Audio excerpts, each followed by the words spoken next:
Friends welcome to ma'am stitching. आज के आमी आबार एसे गेছি তোমাদের সামনে। আজকের ভিডিওটা প্রিপোজিশনের উপর, অর্থাৎ পার্টস অফ স্পিচের একটা খুব ইম্পর্টেন্ট একটা পার্ট প্রিপোজিশন। প্রিপোজিশনটা আমরা সেন্টেন্সে বিভিন্নভাবে ব্যবহার করি। মেইনলি প্রিপোজিশনের ব্যবহার হয় বিফোর নাউন আর প্রোনাউন, অর্থাৎ অবজেক্টিভ। ঠিক আছে, চলো দেখে নিই। এর ব্যতিক্রমও আছে, চলো দেখে নিই আমরা। মেইনলি প্রিপোজিশন কি করে কানেক্ট করে দেখো, নাউন টু নাউন, অর্থাৎ where is your mummy, mummy is in kitchen, mummy is in kitchen, অর্থাৎ mummy is noun, kitchen also noun, mummy is in kitchen. আবার যদি আমি বলি অ্যাডজেক্টিভ নাউন, অর্থাৎ I am proud of my country, I am proud of my country, proud adjective, country noun.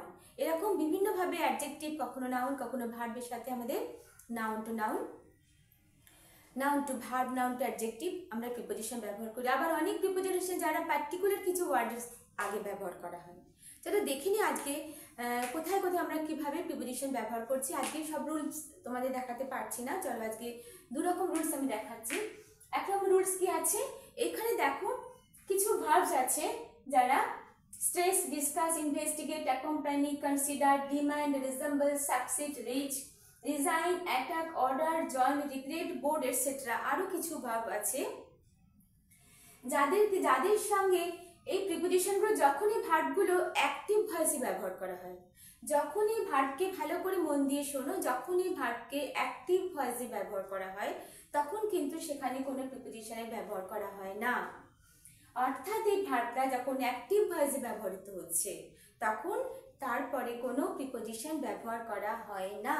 দেখো as example, the police are investigating into the case, the police are investigating into the case, এখানে আনসারটা কি হবে? Correct answer the police are investigating the case. यहाँ पे not used into, into এখানে ব্যবহার হবে না। the police are investigating the case। Okay, understood? অর্থাৎ এটা কোন স্পিচে আছে? অ্যাক্টিভ ভয়েসে আছে, স্পিচটা অ্যাক্টিভ ভয়েসে। দ্যাটস ওয়াই এই ভার্বগুলো যখন অ্যাক্টিভ ভয়েসে ব্যবহার করা হবে তখন তারপরে কখনোই কোনো প্রিপোজিশন ব্যবহার করা হবে না। নেক্সট দেখো, I have ordered for his transfer, I have ordered for his transfer। No, এখানে for হবে না, for is wrong। I have ordered his transfer, I have ordered his transfer। Next দেখো, she resembles with her mother, she resembles with her mother, এখানে no with, she resembles her mother। তাহলে কিছু এই ধরনের ভার্বগুলো যখন তোমরা দেখতে পাবে সেন্টেন্সে অ্যাক্টিভ ভয়েসে রয়েছে তখন তারপরে যখন এরার কারেকশনে এই ধরনের কোয়েশ্চেন তোমাদের সামনে আসবে তখন তোমরা অবশ্যই এটা ভুলে যাবে না, মাথায় রাখবে কি এই ধরনের এই ভার্বগুলোর পরে কখনোই অ্যাক্টিভ ভয়েসে যখন সেন্টেন্সটা থাকবে তখন কিন্তু কোনো প্রিপোজিশন ব্যবহার করা হবে না। নেক্সট দেখো, India has never attacked on any country, India has never attacked on any country, এখানে wrong on, India has never attacked any country, India has never attacked any country। ওকে, তাহলে রুলস নাম্বার আমরা 1 এ কি দেখলাম? আমরা এই দেখলাম যে এই ধরনের অনেক ভার্বস আছে, আরো কিছু ভার্বস আছে যেগুলো আমি তোমাদের পরে লিখে দিচ্ছি। তাহলে এই ধরনের এই ভার্বগুলো আছে, যে ভার্বগুলো কখনোই অ্যাক্টিভ ভয়েসে যখন সেন্টেন্স থাকছে তখন তারপরে কোনো প্রিপোজিশন ব্যবহার করা হবে না। আন্ডারস্টুড? নেক্সট রুলস নাম্বার দেখো, আমরা কি জানি? আমরা জানি যে প্রিপোজিশন বিফোর নাউন আর প্রোনাউন অর্থাৎ অবজেক্টে ব্যবহার হয়, কিন্তু ব্যতিক্রম আছে। এই ধরনের কিছু সেন্টেন্স যখন প্রিপোজিশন হবে ইন্টারোগেটিভ, যখন প্রিপোজিশনটি ইন্টারোগেটিভ প্রোনাউনে থাকছে তখন কিন্তু সেখানে কি হচ্ছে? অর্থাৎ অবজেক্টিভ পরে, যেখানে অবজেক্টিভ পরে আগে ব্যবহার হয় সেখানে অবজেক্টিভ পরে ব্যবহার করা হবে। আন্ডারস্টুড? দেখো ইন্টারোগেটিভ প্রোনাউন দেখো ভালো করে মন দিয়ে, to whom are you talking, to whom are you talking, এখানে ইন্টারোগেটিভ প্রোনাউন, তাহলে কি হবে? এখানে আনসারটা হবে হু আর ইউ,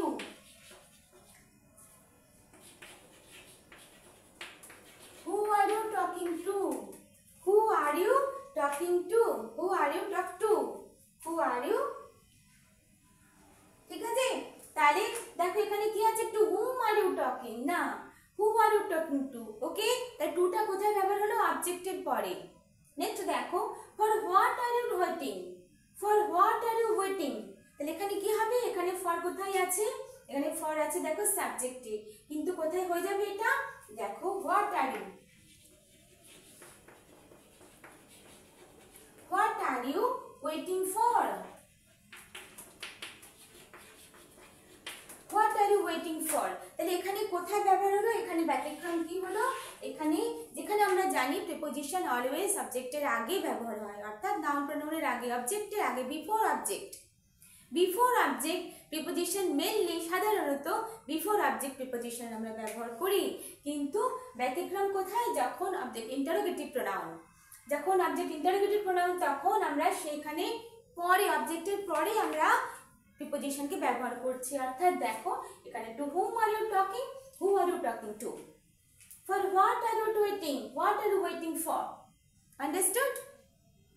আবার যখন অবজেক্ট হবে প্রিপোজিশনের অবজেক্ট রিলেটিভ প্রোনাউন, যখন প্রিপোজিশনের অবজেক্ট রিলেটিভ প্রোনাউন তখন কি হবে দেখো, তখনও কিন্তু প্রিপোজিশন অবজেক্টের পরে ব্যবহার হবে, যখন এখানে অবজেক্ট প্রিপোজিশন হচ্ছে রিলেটিভ প্রোনাউন, অবজেক্টটা প্রিপোজিশন রিলেটিভ প্রোনাউন, তখন কিন্তু প্রিপোজিশন ব্যতিক্রম কোথায়, তখনও কিন্তু অবজেক্টের পরে ব্যবহার করা হচ্ছে, দেখো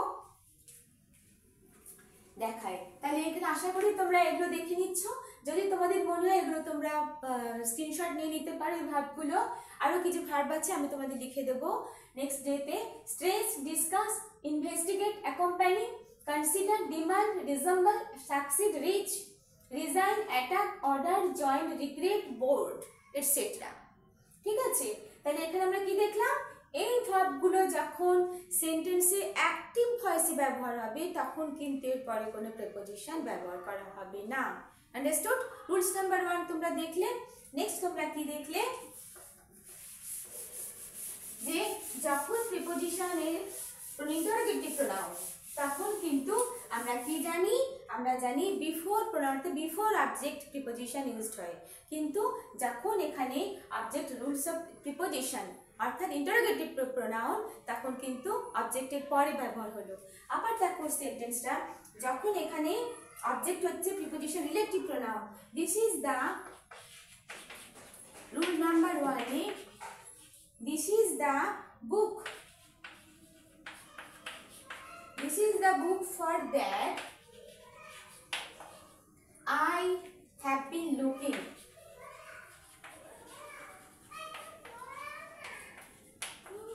I have been looking, this is the book for that I have been looking, এখানে ইন্টারোগেটিভ প্রোনাউন কোনটা, that, এই রিলেটিভ প্রোনাউন কোনটা, that, তাহলে দেখো কি রকম হবে, this is the book,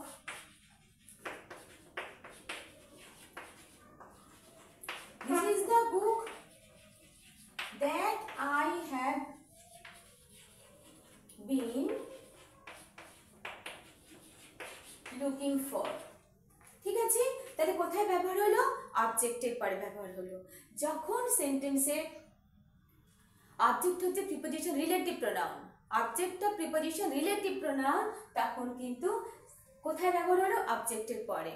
আমরা জানি বিফোর অবজেক্ট ব্যবহার হয়, কিন্তু ব্যতিক্রম কোথায় আমরা দেখলাম, আগে দেখলাম ইন্টারোগেটিভ প্রোনাউন অবজেক্টের পরে প্রিপোজিশন ব্যবহার হলো, আবার এখানে দেখছি এই সেন্টেন্সে দেখছি যখন প্রিপোজিশনের অবজেক্ট রিলেটিভ প্রোনাউন অর্থাৎ দ্যাট ইজ রিলেটিভ প্রোনাউন তখন কিন্তু প্রিপোজিশন কোথায় ব্যবহার হলো, অবজেক্টের পরে। নেক্সট সেন্টেন্স দেখো, sentence number 2, this is the picture, this is the picture of that, this is the picture of that she always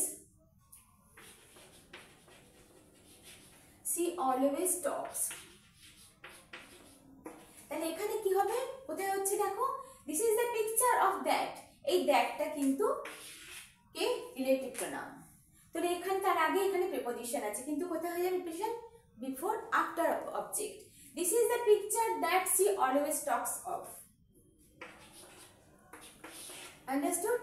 তাহলে আমরা কোথায় কিভাবে দুটো রুলস কি দেখলাম, প্রথম রুলস দেখলাম যেই ভার্বসগুলো তোমাদের দেখালাম ওই ভার্বসগুলো যখন অ্যাক্টিভ ভয়েসে ব্যবহার করা হবে তখন তারপরে সেখানে কোনো প্রিপোজিশনের ব্যবহার করা হবে না।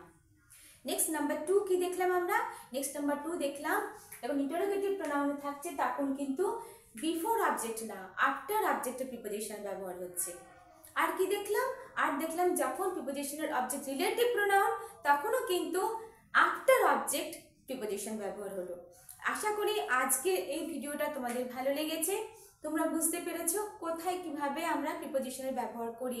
অর্থাৎ বেসিক যে নিয়ম সবসময় সেই নিয়মটা থাকছে না, তার ব্যতিক্রম হচ্ছে এবং সেই ব্যতিক্রম অনুসারে অ্যাকর্ডিং টু রুলস আমরা প্রিপোজিশনকে ব্যবহার করি বা করব।